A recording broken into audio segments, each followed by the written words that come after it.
صباح الفل، صباح الهنا، صباح العسل يا حبايب قلبي. الناس اللي بتشوف الفيديو ده بالليل مساء الفل عليك يا جميل، والناس اللي بتشوف الفيديو ده الصبح صباح الفل عليكم. وحشتوني جدا. طبعا معاكم مروه العزب. مش عارفه، اكيد انتوا عارفين يعني. رقم الموبايل 010 164 262507. الفيسبوك بتاعي مروه العزب عربي ومروه العزب انجليش. بحبكم جدا، بحبكم من قلبي يا حبايب قلبي، والله العظيم بحبكم قوي قوي قوي قوي. بصوا حبايب قلبي، بعد اذنكم الناس اللي مش مشتركه في قناتي تتفضل تنزل تشترك حالا.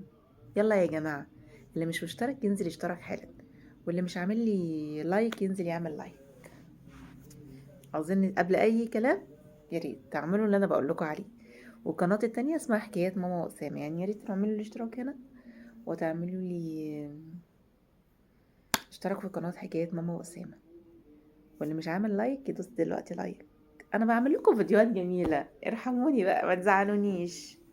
يلا يا جماعه بعد اذنكم والنبي، الناس اللي مش عامله لي لايك تعملي لايك دلوقتي. بحبكم من قلبي، عايزه اوصل 100,000. انا بقالي فتره كنت بقول ان انا هرجع تاني لليوتيوب وبنزل فيديو بتاخر، بس ان شاء الله هستمر معاكم. بصوا حبايب قلب مروه العزب، بحبكم من كل قلبي، ربنا ما يحرمني منكم يا رب طول عمري.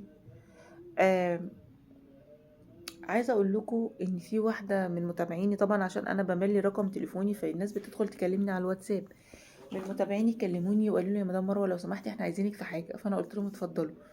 فقالوا لي نتكلم هنا ولا هي واختها، واحده واختها. قلت لهم كلموني موبايل.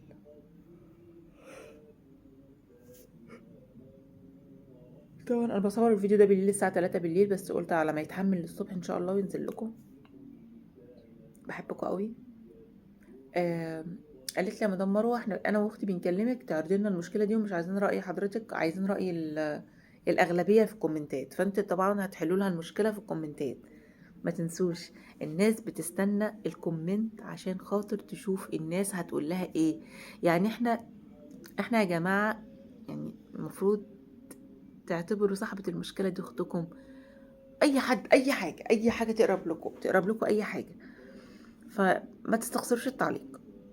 هي بتقول ان هي متجوزه بقالها 13 سنه وجوزها كويس معاها وكل حاجه، بس اهل جوزها مروا بازمه ماليه جامده جدا بعد جواز ابنهم الصغير، اخوه الصغير.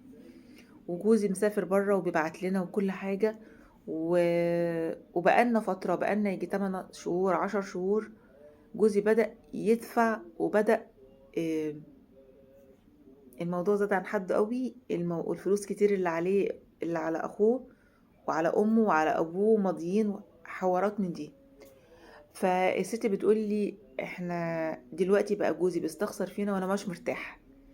بيستخسر فينا اللبس والمجايب والعيشه اللي كنا عايشينها عشان يسدد عن امه وعن اخوه. هو ده هل ينفع؟ هل ينفع ان هو يستخسر في اهله فلوس، في بيته وفي مراته وفي ولاده عشان خاطر امه واخوه؟ طبعا انا ما عنديش اي كلام اقوله غير انتوا اللي هترد عليها في كومنتات. انتوا، ما قالتش انتي، قالت انتوا كاخواتها كاهلها. انا قناتي دي يا جماعه انا معتبراها ان احنا كلنا مع بعض اهل. فبالله عليكم ما تنسوش تكتبوا لها كومنت وتقولوا لها تعمل ايه، عشان هي دلوقتي بعد 13 سنه بتفكر ان هي ترجع بيت اهلها تاني، لا غضبانه لا منفصله. اتفضلوا بقى تردوا عليها الكومنتات دلوقتي بالله عليكم. بحبكم من كل قلبي، ربنا ما يحرمني منكم ابدا. باي باي.